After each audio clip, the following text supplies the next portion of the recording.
Hi there, welcome to my channel, Sponge and Stamp with Tina. I'm Tina Carini and I'm an independent Stampin' Up! Demonstrator coming to you from Byron, Georgia. So today I have a very sweet and easy card to share with you using the faux paper, tear paper technique. And let me get that right angle for you guys. So we're gonna make this today. I'm gonna show you how to do this. It's very simple and it saves on postage. So let's go ahead and go down to the desktop. I'm going to bring in some scrap pieces of paper. So the first thing you want to do is tear your paper. I'm using copy paper. You can use Post-it note paper, whatever you want. And I'm just tearing it towards me, trying to just get it same size.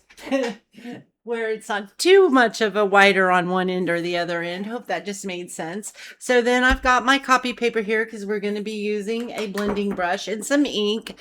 And let's go ahead and stamp our sentiment on here so that we know where we want to put our faux paper tear. Okay, so I'm using Secret C. We're going to make this a happy birthday. I'm going to stamp it in the middle of, not in the middle, but in the middle on the left side of our card. And just going to stamp it right there, just like that. Then I'm going to come in with my paper.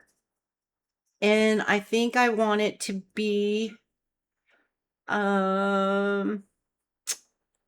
probably right about there. So we're going to do that. I'm going to take some Scotch tape and just tape this up here just to hold that in place. And then I'm going to use my hand to hold everything else in place. Let's go ahead and you close that up. We're going to be using Old Olive and Granny Apple Green. So we're going to start with Granny Apple Green. I know I've got some Old Olive on here, but that is okay. I'm going to ink this up. And then we're going to come in here and just do some blending. I love this technique. I haven't done this technique in forever and a day. It's been several years. I was back in the back room when I did this, the last time I did this. So I know it's been at least 3 or 4 years. So I thought, let's go ahead and bring this technique back because it really is a lot of fun. If you have a stamp that has writing on it, you know, like a script, that's a larger stamp, you could use that too on here to make it look like it is paper with writing on it. So we're going to go just like that. And I think I'm going to add just a little bit more of this Granny Apple Green here. You can use all different kinds of colors, anything that you wanted to use. And then we're going to bring in our Old Olive.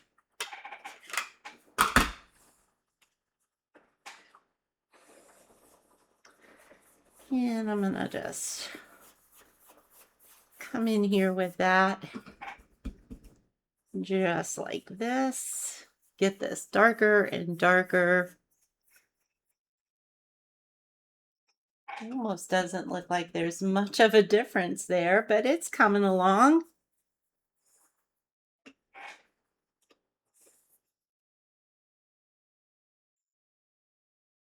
Like I said, you can make it as dark or as light as you want to.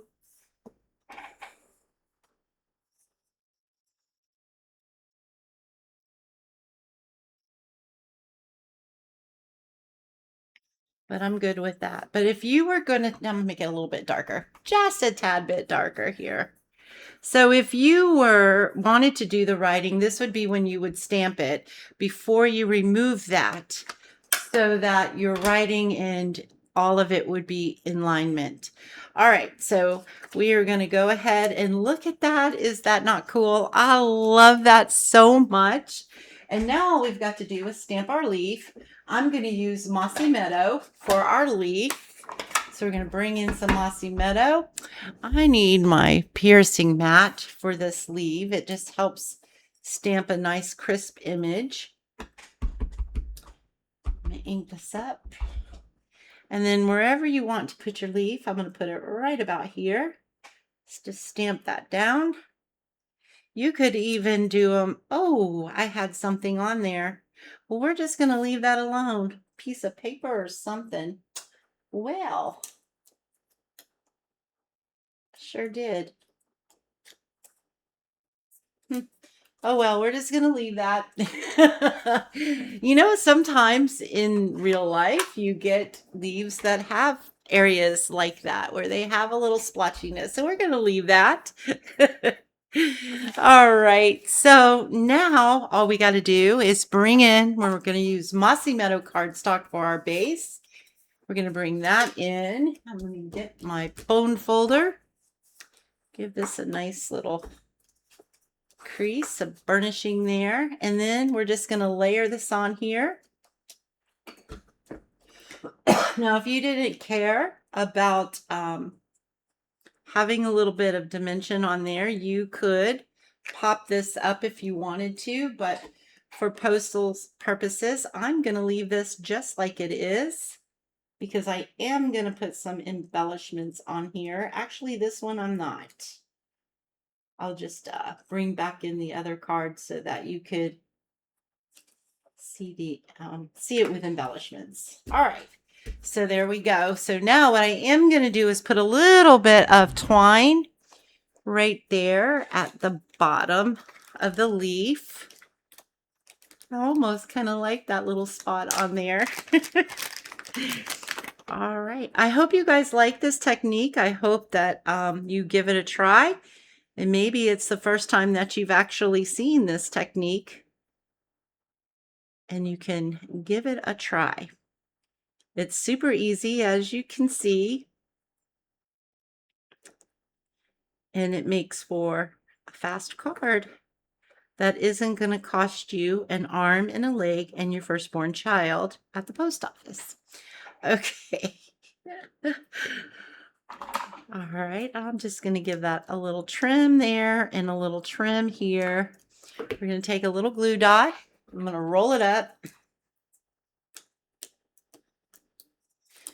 just like that. I'm going to stick it right here at the base of the leaf. And then, whoops, come on, stick. Okay, it doesn't want to stick.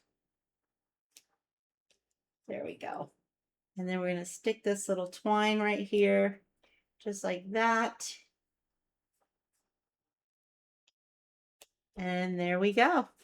And then if you want to, you can put your embellishments. You could even do a little splatter on there if you wanted to. So that is our quick and easy faux tear card. All right, I hope you guys enjoyed this video. Thank you so much. If you have not subscribed to my channel, I hope that you do so. Please give this video a thumbs up because it really does help me out. And let me know what you think in the comments. Okay, see you guys later. Bye-bye.